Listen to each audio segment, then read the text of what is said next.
Normally when he did this in the previous map against Hero on Torches, he sent one of those drones immediately. It was the final drone coming up that the probe glimpsed. The probe didn't glimpse that drone against Hero, dude, because Rogue sent it to build the base. Right now to Classic, this looks exactly like what Rogue did versus Hero. He's building a forge back at home and mining the gold minerals because he wants to cannon rush a hatchery that isn't here. Instead, Rogue is expanding to the other gold on the other side of the map. He's got to cancel that. Okay, he does. I was going to say the cannon, the forge is going to be completely useless. This is so smart from Rogue. Well, what I love about this is it gets spotted, and he's like, "Oh no, I have an alternate route."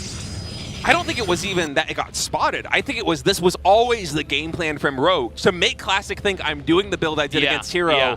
But then instead, I go for that, and then I take this gold. He knows at this point, Classic has already scouted for the proxy hatchery. The probe has gone back. Rogue is double expanded to both gold bases. This is insane. Now, you know the probe looking around the map, he goes, okay, well, he still doesn't have his natural. He doesn't have his third. But, you know, Rogue, it's back when I guess we casted more Rogue games. I mean, he did the gold-based stuff a lot. It's a very specific type of rush. It usually involves roaches. But you know what Classic is thinking? Because he already checked the right side. He's thinking, you probably took the gold on the left side. Is what I would imagine is going through Classic's head. Of course, now he's going to be seeing some of these drones. Yeah, he sees the drones going across the map. He still has no idea about the second gold base. Yeah, sitting on 2 gold bases, which is an insane economic engine. I'm not sure Classic with that Oracle even spotted the creep. He might just think that Rogue is killing these Zerg rocks just to open the pathway and not put 2 and 2 together. Now that Oracle is moving back towards the right side gold at 3 o'clock. Okay, he does know. Yeah, so now he knows. This is a really bad feeling. When you see that they're on 2 gold bases, which can easily fund additional expansions over here. I see adepts being made, but I just don't know. It feels like there's enough lings in this that you should be able to fight this. I don't think he saw the lings. Those shades have very low amounts of vision, and 14 more lings are in production. Glaive's only just now started. Boy. Here we go. The gold in Classic's base is getting mined out. These adepts, yes, they do have the oracles to assist them, but the adepts alone against the lings are not going to do very much. I like the little stasis here. That's kind of fun. Okay, there's 1 adept to fight that over there. I don't think it's fully mined out just yet. He's going to trigger it. Okay, coming into the main base now. There is only 1 queen here in the main. One of these oracles low on energy. They are coming in now, these lings, trying to get this around. So far, only a couple of drones going down. But this is going very well for Classic. He's making the best out of a tough situation, trying to find damage with these oracles, with these adepts. But as the oracles effectively run out of energy here in the center of the map, those adepts are going to have to hightail it all the way back home. Yeah. 7 minerals remaining. Just 1 more trip. Yeah, that I mean, adept if there's a way, guard. I don't know how many drones you'd need, but if you can get that one open. I reckon if it's just 1 adept, 2 drones should do it. I think so. It feels about right. Definitely 3. But yeah, I mean, maybe the play is no longer to try to break him open by doing that. He's going to go for Banelings, and I wonder if he could just do like a traditional Baneling bust and blow up both the gateways. The Banelings might also just be because he's anticipating Glaives coming in. The Banelings are really good if those adepts get clumped up, especially with the oracles being as low on energy as they are. Okay, Glaives moving out now. We do have 6 Banelings for Rogue, a ton of lings. These are Glaive adepts, but the surround is coming in. The Banelings looking for the connections. Big shots on those adepts. And this is Classic's entire development up until this point on 2 bases. Was all of those Glaive adepts. He's reset down to 1 Stalker, 1 Sentry at home, and the Oracles in the sky. The Baneling, so he didn't get much done.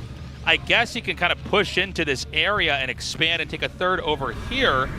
I mean, there's a decent amount of sentries, so force fields are going to be handy.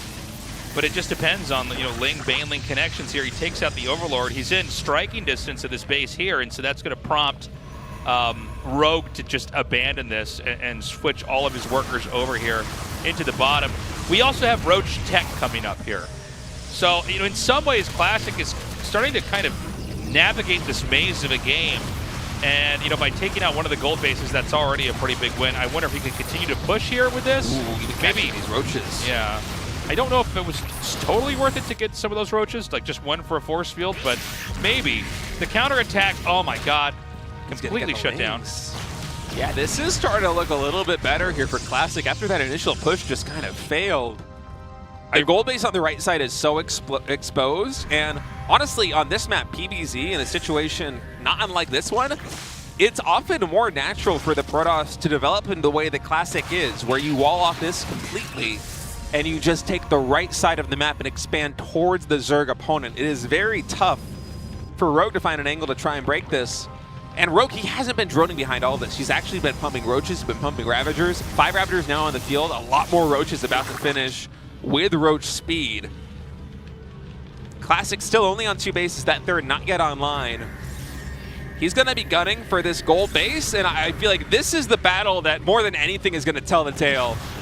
Okay, he's going to unload the Adepts over here. He could do another Warpin round. The angle seems pretty good for Protoss. The force fields continuing to isolate the Lings as they try to wrap around more and more, but it does create, I was about to say, kind of a fish in a barrel situation here, where the Ravagers can then peg down these units in a small area, but it's not quite happening.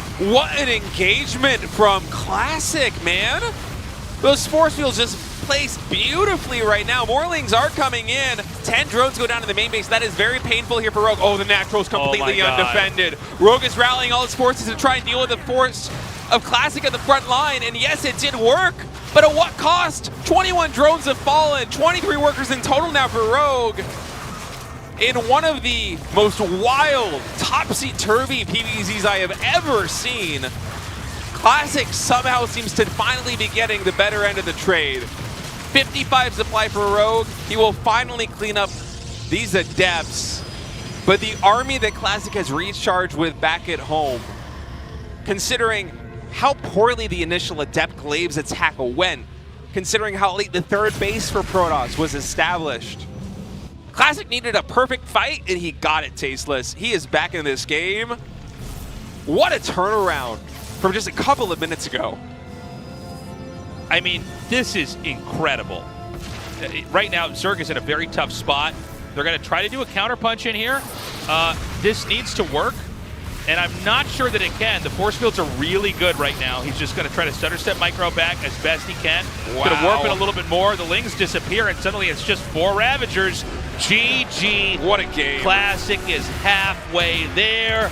2-0. And by the way, that game looked so over in the first, 2 minutes, 3 minutes from Rogue's perspective. He's on 2 gold bases. He was mining out the gold, about to mine out the last gold little opening there on the side. I mean, Classic played a genius level game. And now I'm really worried for Rogue because those are 2 extremely